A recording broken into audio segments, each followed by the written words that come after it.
There's plenty of evidence that the Jets' offensive explosion was more than a Week 1 mirage. Locked On Jets starts now.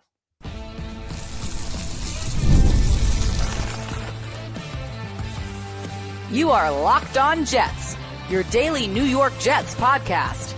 Part of the Locked On Podcast Network, your team every day. Welcome. This is the Locked On Jets podcast, part of the Locked On Podcast Network, your team every day. It is Wednesday, September 10th, 2025, and I'm your host, John B. from GangGreenNation.com. Thanking you so much for making the show your first listen or first watch every day. A big shout out to you everydayers. This is a daily podcast covering the New York Jets with new episodes each day through the week, Monday through Friday, and our episode today is brought to you by FanDuel. Right now, new customers can bet just $5, and if your bet wins, you'll get $300 in bonus bets to use across the app. On today's show, we have our weekly mailbag. Each Wednesday, we try and do a mailbag with listener questions. Today's questions include the fan experience at MetLife Stadium, some defensive standouts in an otherwise rough day for the unit, and whether the Jets' offensive explosion in Week 1 is sustainable. Let's begin by talking about that, our first question. John, I heard your show yesterday. You expressed a lot of optimism about the Jets' offense being good this year based on what happened in the opener against the Pittsburgh Steelers. But I remember years like 2012 and 2018. The Jets' offense scored 48 points in both of those games and ended up being pretty bad over the final 15 games. How do you know this year will not be different? So that's a good question. And I will admit it's entirely possible that I'm getting a little ahead of myself here. I am a Jets fan. I have been starved for good offense for years. Can you blame me if I get a little too excited when the team goes out and scores 32 points in the opener and only punts the ball twice? It's nice to watch a Jets offense actually be able to function. But I do think there are elements about what the Jets did on Sunday that are different from what they did in 2012 and 2018. Now, as the question mentioned, the Jets scored 48 points in both of those openers. One was against the Bills in 2018. One was against the Bills in 2012. The other was against the Lions in 2018. I had a vague memory that in both of those games, some kind of like fluky things happened. So I went back, through what happened in those games. And indeed, there were some fluky things. In both of those games, the Jets scored 2 touchdowns on drives that began on the opponent's side of the field. So you had really good field position setting up 2 touchdowns. In both of those games, the Jets returned a punt for a touchdown. And in the Detroit game, they returned an interception for a touchdown. Sometimes when we're predicting the future, how something happens is as important as it happening, period. I don't think that it was ever a sustainable formula to get 2 touchdowns on drives with short fields consistently through the course of the season in every game. I don't think it's part of the formula that you can count on a punt return touchdown every single game. You can't count on an interception return touchdown every single game. I compare that with what the Jets did on Sunday. On Sunday, the offense was just consistently good through the game. They were just moving the ball at will against the Steelers defense that on paper seems like it's going to be pretty good. Now, you can't predict the future. I mean, maybe the Steelers have a big drop off this year. I know they are depending on a number of older players who, could be subject to decline this year. But when we were entering the season, when we were talking about the Jets in training camp and during the summer and in the spring, the formula that was always discussed about how the Jets offense would be good this year was kind of like what we saw on Sunday. First of all, they would have to lean on the offensive line. And the offensive line was kind of a question mark. It was not a question mark in the sense that anybody doubted that there was really, really good potential there. It wasn't a question mark from the standpoint that it had zero chance to be a really good unit. But it was a question mark from the standpoint that you were really leaning on 2 young tackles, both of whom had high upside, but both of whom lacked experience, Olu Fashanu and Armand Membou. And I think both of them played pretty well on Sunday. Fashanu had a few hiccups in pass protection. He allowed a sack. There were a couple times he got beat by Alex Highsmith, but Highsmith's a good player. And they could not really give Olu a ton of help because Membou was on the other side against TJ Watt. And while Membou did have to block Watt one-on-one and actually more than held his own against TJ Watt, one of the best pass rushers in the league, they had to give most of the help to Membou. So Olu didn't get the same degree of help. But overall, I think the Jets offensive line did an excellent job in that game. I think that they controlled the point of attack. So, going forward, can a Jets offensive line that has these 2 young first-round talents at tackle And, Joe Tippmann, a second round talent at guard, and Josh Myers, a decent NFL starting center, and John Simpson, a guy who played well last year. Can this offensive line control the trenches? Well, if Fashanu and Membu play at a high level, yes, they can. And if they do that, they'll be able to run the ball. Second element is after Garrett Wilson. I think we knew Garrett Wilson was a given. Garrett Wilson's going to be good as long as he's in the lineup. Was there a second skill player who could step up? And the answer to that was yes. Breece Hall had a phenomenal game. But it's more than Breece Hall having a phenomenal game. Again, how you do something is as important as doing it in the first place. We've seen Breece Hall have big games before. Breece has been pretty inconsistent through his career, particularly the last 2 years.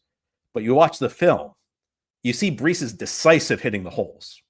That's not something that was true in 2023 or 2024. You saw Breece have big games. You saw Breece occasionally take an outside run and break it for 20 yards. So he could have a big game that way. On a play-to-play basis here, Breece was making the right reads. I mean, you can't count how many times over the last year I've criticized Breece Hall's ability to read blocks. This was different. Now, I don't know. Was it the new coaching staff? It's the motivation of a contract year. These things are, these aren't things we're going to be able to tell. But one thing I can tell is that Breece Hall's had big games in the past, but the way he did it on Sunday was different. And again, that's repeatable. It was a different type of Breece Hall. And that brings us to Justin Fields. Justin Fields is not going to, throw for 10 yards per attempt. I've said that probably 10 times since Sunday, and it bears repeating. I don't think we're going to get that level of play from Justin Fields consistently. But the question for Justin Fields, as much as anything, is whether the Jets can support him. Because Justin Fields is not the type of quarterback at this time who's going to lift the Jets all that frequently. Justin Fields is the kind of quarterback who can give you enough if you give him the proper support. And the proper support means quality offensive line play and enough help from your skill guys that Fields has a chance to be able to operate. And if you give Fields that, he can operate at a pretty high level. He can operate at a high enough level where the offense is going to be functional. I'm not saying this is going to be a league-leading offense. I'm not saying this is an offense that's going to set records. I'm not saying it's even going to be a top 10 offense. But I think for the Jets, our expectations are a little bit lower than that. We want an offense with competency. We want an offense that can move the ball. We want an offense that can put points up on the board. We want an offense that's not like the 30th best offense in the league. Like that's where we're at with the Jets. And I think based on what we saw Sunday, there's a lot of reason for optimism on that front. And I'm sure like in 2012, we were all saying, well, the offense is going to be great after week one, after they destroyed the Bills in that game. It's different though. In 2018, I'm sure you go back, you can listen to my old podcast at that point. I probably was super excited about the Jets offense because it was Sam Darnold's first game, but it's different. And another aspect of this is the Bills were awful in 2012. The Lions were awful in 2018. The Steelers in 2025, I don't know, maybe they'll disappoint, but I think everybody's expecting this to be a pretty decent team. And I think everybody's expecting this to be a very good defense. A lot of defensive talent on that roster. And the fact the Jets were able to out-execute them. And, this wasn't like the Steelers. This is the other thing. It's not like the Steelers are making a ton of mistakes. On the other side of the ball, like if I'm a Pittsburgh fan, I don't know how good my offense is because all of Pittsburgh's offensive production was off Jets errors. When the Jets actually got pressure to the quarterback or forced Aaron Rodgers to make tight window throws, the Steelers offense couldn't really do anything. I think Rodgers maybe hit 1 or 2 tight window throws, but it was ugly when the Jets executed. On offense, the Jets' success was really about Jets executing at a high level. And again, I think that is something repeatable. So when I try and break down, what's a mirage in week one and what's going to be sustainable, I try and look at do I think that what the Jets did was repeatable? And I believe the answer to that is yes. There's nothing set in stone in the NFL. I mean, is it possible that the Jets' offensive line plays great against a good defensive front and then you see regression? Of course it is. Is it possible, that Breece Hall game was like a one-time mirage? Of course it is. But based on what we saw, if the Jets play like that through the course of the season, this offense is going to be watchable, which is a huge step up for this team. So I'm going to stay optimistic until the Jets give me a reason to not be optimistic about this offense. Now, here on the Lockdown Jets podcast, we'll talk about a unit that does not have a lot of optimism right now, the defensive side of the ball. But there were some good performances on that defensive line. One guy you probably are thinking about, and another guy who probably is not on your radar, but we'll talk about who they are as we continue here on this Wednesday mailbag edition of Locked On Jets. Today's episode of Locked On Jets is brought to you by FanDuel. The NFL season is here, and FanDuel is making sure you're ready for kickoff with a can't-miss offer. Right now, new customers can bet just $5, and if your bet wins, you'll get $300 in bonus bets to use across the app. FanDuel fits however you like to bet. Player props, building a same-game parlay, or even jumping in live as the action unfolds. It makes every game more exciting, whether you're watching your team or just keeping an eye out on your fantasy lineup. It's quick, easy, and the best way to add a little bit more energy to Sunday. So let's talk about this Sunday. Buffalo Bills coming to town, and Buffalo is a 6.5-point road favorite over the Jets. The game has an over-under of 45.5 on FanDuel. Are you ready to play? Download the FanDuel app now by visiting FanDuel.com to get started. That's FanDuel.com to place your first $5 bet. Today's episode of Locked On Jets is brought to you by Supply House. When the opening whistle blows on a new repair, get your crew moving forward with Supply House. Order today and see parts on your doorstep tomorrow. Over 280,000 plumbing, HVAC, and electrical items from the most trusted brands in the business. Their real-time inventory and honest lead times keep you from punting projects, while their industry-leading customer service always has your blind side covered. Need parts fast for a project? Supply House has next-day delivery. Talk about a game changer. The part finder tools and 3D schematics can save you hours on jobs where every detail matters. And their Trademaster perks like priority shipping and dedicated support make the whole process smoother. Join the free Trademaster program today and score serious perks like priority shipping, lower prices, and dedicated support lines. Visit supplyhouse.com to sign up for free and use promo code SHNFL5 for 5% off your first order. That's supplyhouse.com. Real people, real service.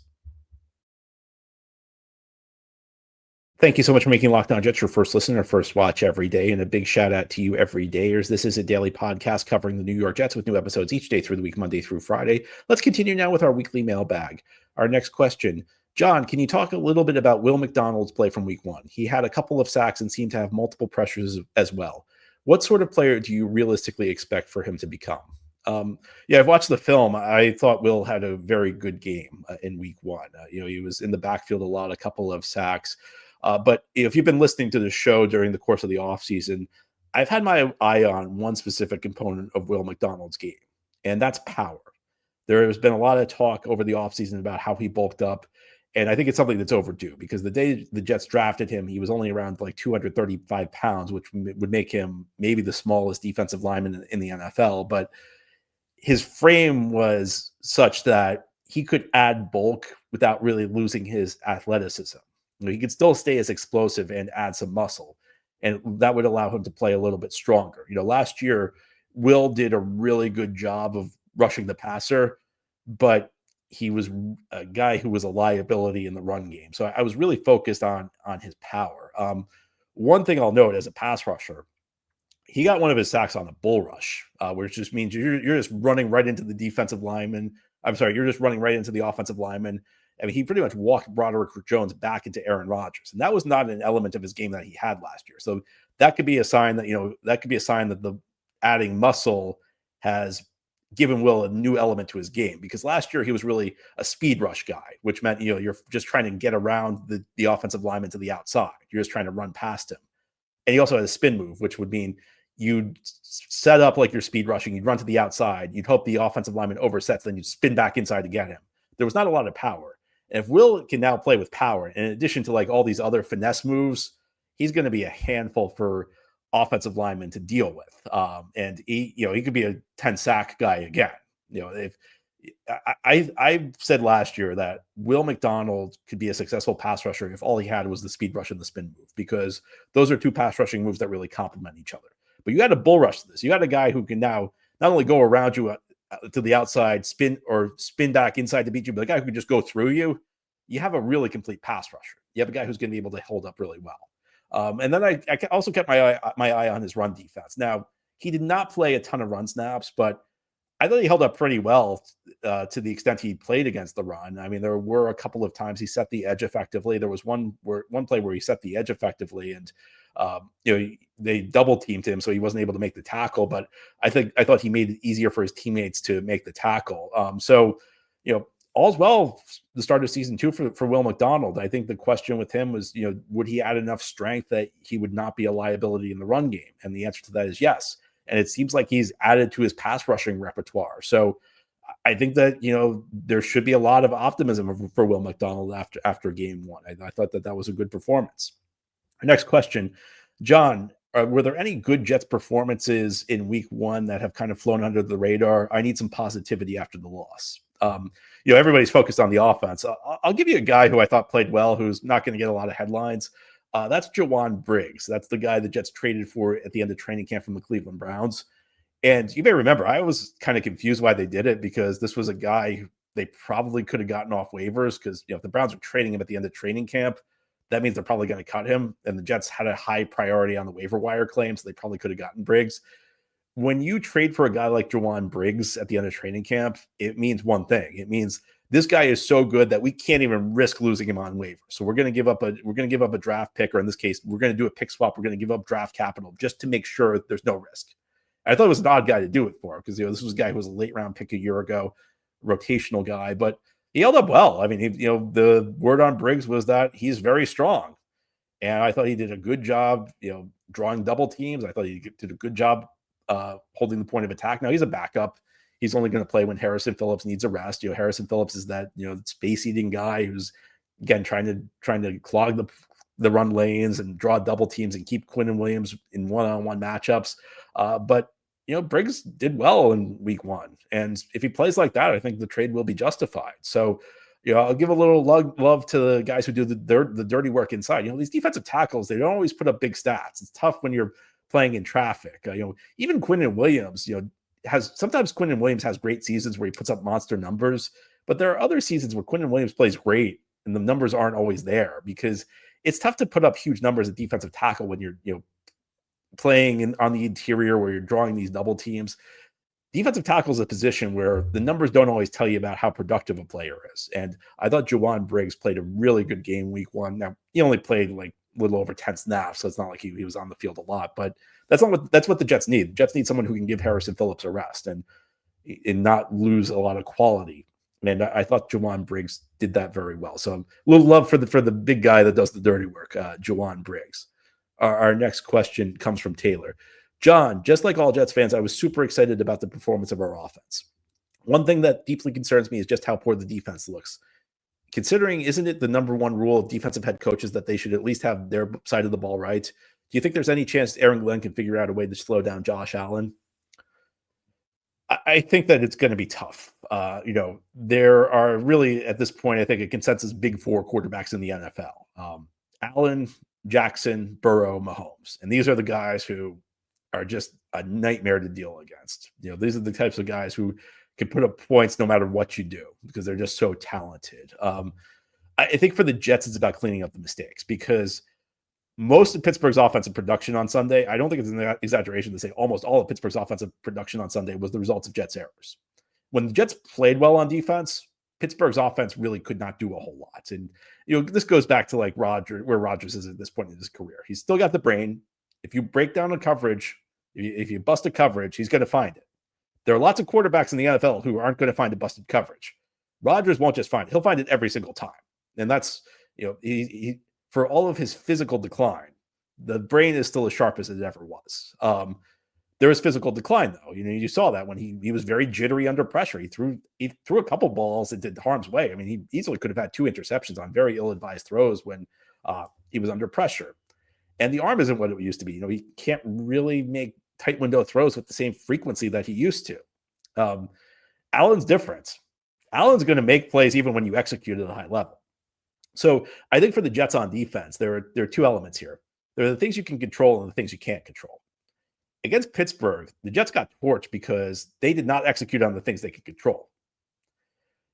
Against Buffalo, there will be plays the Jets execute their defense perfectly. Allen will still make it. And Jets fans will be angry, like online, you'll be saying, well, why can't the Jets play defense? Well, you know what? Sometimes great players just make great plays. You don't want to add to that by consistently busting coverages. You don't want to add to that by making your own mistakes, because Buffalo is going to be able to put points on the board even when the Jets do their thing. So don't force Buffalo to take it. If you play defense effectively and Allen makes a great play, you tip your cap. If you hand something to Allen on top of all the great plays he makes, that's where you get into big trouble. So what Glenn has to fix are the busts in coverage.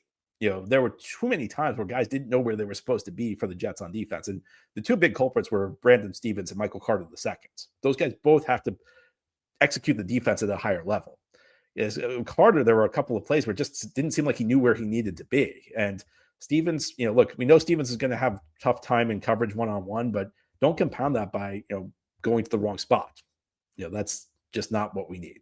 Now, ahead here on the Locked On Jets podcast, we're going to talk about everyone's favorite stadium, MetLife Stadium. Is it actually responsible for the Jets losing? I'd say no, but the quality of the stadium may be responsible for something we saw on Sunday, a trend that we hope won't continue through the season. We'll talk about what that is as we continue here on this Wednesday mailbag edition of Locked On Jets. Today's episode of Locked On Jets is brought to you by Mazda. Mazda crafts cars for those who do more than simply move. From footwork to breathwork, athletes sweat all the details. Mazda brings this same intention to how they craft every model. You can feel the craftsmanship in every detail, from the metallic accents to available Napa weather upholstery. You can make everyday drives feel like anything but, from smooth handling to intuitive controls. With all-wheel drive standard in every crossover SUV, you can drive with confidence through almost every season. Like our players, we sweat every detail, because when you make every move count, impossible becomes irrelevant. Mazda. Move and be moved. This is the Locked On Jets podcast here on this Wednesday. We're doing our weekly mailbag show. Our next question, John. The Jets and Giants have only made the playoffs a combined 4 times since MetLife Stadium opened up in 2010. I don't want to pin all these problems on the stadium, but at what point do you at least consider it? There were so many players slipping all over the place Sunday because the turf is so bad. Beyond that, the stadium is just terrible in every way imaginable except for tailgating. Plus, it's not 1995 anymore. Gas and tolls are insanely expensive, and it's too much of a hassle to take public transportation there. Well, I'm not going to defend the stadium. I don't think that's the reason the Jets and Giants are losing, though. I think the Jets and Giants are losing because they don't have good people running their teams. And we've talked a lot about the Jets. I mean, I think the Jets have had a lot of issues under this ownership. I think what's kind of flown under the radar is the Giants have had just as many issues. Think about this. Since 2016, these are the people who have been the head coach or GM of the Giants. Jerry Reese, Ben McAdoo, Dave Gettleman, Pat Shurmur, Joe Judge, Joe Shane, Brian Daboll. I mean, that's up there with any list I could give you with the Jets. John Mara, I think, has a lot of goodwill because they won 2 Super Bowls since he took over as owner. But the thing is, John Mara was not the guy who hired Tom Coughlin. That was his father. John Mara was not the guy who drafted Eli Manning. That was his father. So John Mara kind of like inherited this good quarterback head coach duo. And that's the reason they won the 2 Super Bowls. John Mara, since that left, since what he inherited left, has been almost as bad as Woody Johnson. Look, the stadium's not good. And look, the turf at MetLife Stadium being bad is an issue I think everybody's aware of at this point in time. But this turf's bad for both teams on Sundays. The turf was just as bad for the Steelers. And since the Jets play their home games there, they should be like more used to it. Are the Jets suffering more injuries because of the MetLife Stadium turf? I mean, perhaps, but I don't think that's the reason that the seasons have gone sideways. I think the seasons have gone sideways because they haven't had good enough players, and the coaching hasn't been good enough, and the management hasn't been good enough. So I'm not going to defend the stadium, but I don't think that's the reason the team's losing games. I can't put it on the stadium. I just think that the 2 teams are really in a bad shape right now, because you have to remember that in year 2 of the stadium, the Giants won the Super Bowl. In year 1 of the stadium, the Jets went to the AFC Championship game. So there's only so much you can put on the stadium. I'm not going to defend it, though. Next question, John, a different kind of question. I was at the game Sunday, and at least 40% of the fans were Steelers fans. Buffalo always travels well, so I expect similar numbers this week. This is disheartening. I get it when the season's over in October, but for the first week, have you heard any discussions about this in Jets world? Do you think the players find it discouraging? And we're going to talk a little bit more about the stadium right now. I think that Aaron Glenn and the current Jets team are kind of paying for the team's recent history in a way that's not fair to them. And the equivalent I would use is, remember when the Jets drafted Quinnen Williams in 2019? Now, this seems like ancient history, and everybody forgets this, but there was a big chunk of the Jets fan base that did not want to draft Quinnen Williams in 2019. and it really had nothing to do with Quinnen Williams as a player. It was because the Jets had drafted a lot of interior defensive linemen over the previous decade, who had not really panned out as well as we were hoping. The Jets drafted Quinton Coples in 2012. He was a big disappointment. Jets made some odd decisions playing him at outside linebacker in Rex Ryan's defense, but Quinton Coples was a disappointment. Jets drafted Muhammad Wilkerson in the first round in 2011. Wilkerson actually was one of the best defensive linemen in the league for a couple of years, but did not have longevity. His time with the Jets ended in a very ugly way. Jets drafted Sheldon Richardson in 2013, who was a pretty good player, but only with the team for 4 years before they traded him. Jets drafted Leonard Williams in 2015. Williams was a good player, but never really achieved the promise Jets fans were hoping he would reach. There was hope he'd be like the best defensive tackle in the league.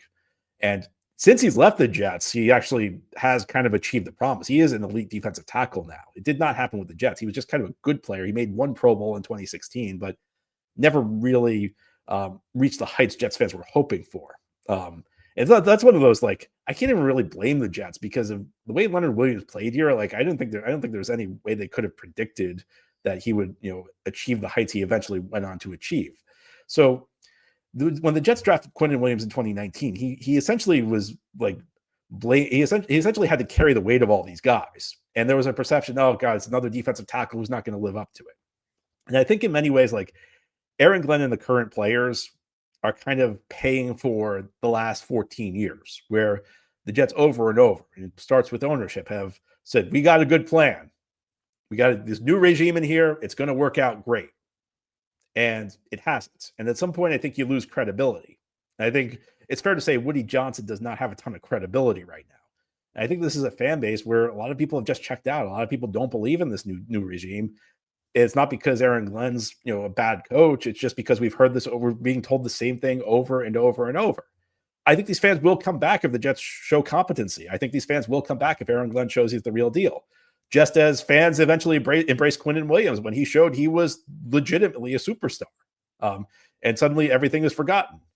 But I also do think the stadium experience plays into this, because it is a terrible place to go see a game. I went last year with my dad, right around Thanksgiving. Jets were playing Seattle, and my dad hadn't been to a game in a while. He said, I bet we can get tickets pretty cheap because the Jets are so bad. Why don't we go to the game? So, we went, we found some pretty cheap tickets. And, if you're going to do that, use our partner Game Time.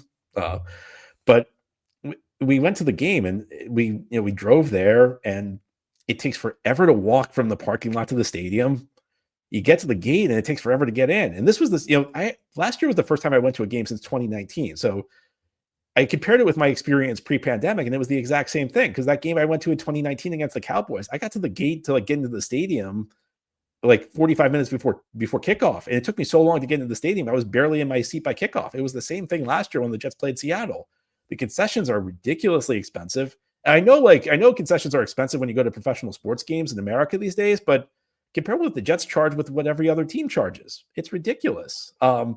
And then it took forever to get out. I mean, you go to the park, you go to the parking lot. We had to sit in our car for like an hour after the game ended just to get everything out. And the whole point of putting a stadium in a place like East Rutherford is that you should have all the land you need to make that aspect of the experience better. It's not like you're in the downtown area where space is limited. It's just I think part of it's people think the team's not going to be good, but it's also if I have to see a bad team, why am I going to go and have such a bad stadium experience? Now, that day I went with my dad, we had a lot of fun, even though it was a bad Jets loss. There was memories were made, but you have to compare the idea that you're going to have a fun time with your family with the experience you're going to have. Would you have a better time sitting at home? I think a lot of people right now, the answer is yes, because the stadium experience is so terrible. So I think there are lots of elements to this. I don't blame the fans though. I mean, at some point, the Jets need to show that they're worthy of support. I mean, sometimes I feel like you and I, are we the fools for continuing to support this franchise after such a dreadful stretch? And the biggest fool who does a daily podcast about this team that, does nothing. At some point, I can't blame people for not showing up when the Jets put such a bad product on the field consistently, when the stadium experience is so unfan friendly. And all we have to do is go on optimism. The same people who have proven they have no credibility over and over saying, trust us. I hope Aaron Glenn pulls it out, and I have hopes for Aaron Glenn, but I can't blame anybody right at this point who, kind of questions it. Anyway, that's all for today's episode. This has been the Locked On Jets podcast, part of the Locked On Podcast Network. Your team every day is our motto. As always, if you enjoyed the show, hit the subscribe button where you're watching or listening so that you'll never miss an episode. If you enjoy the show and are listening on a podcast source, give it a 5-star review. If you're watching on YouTube and enjoy the show, give this episode a big thumbs up. Helps us out, helps other Jets fans find the podcast. Enjoy your Wednesday, everybody. Tune in tomorrow. We'll be here with Joe Marino of Locked On Bills. It'll be crossover Thursday. We'll have a great episode breaking down Jets Bills week 2.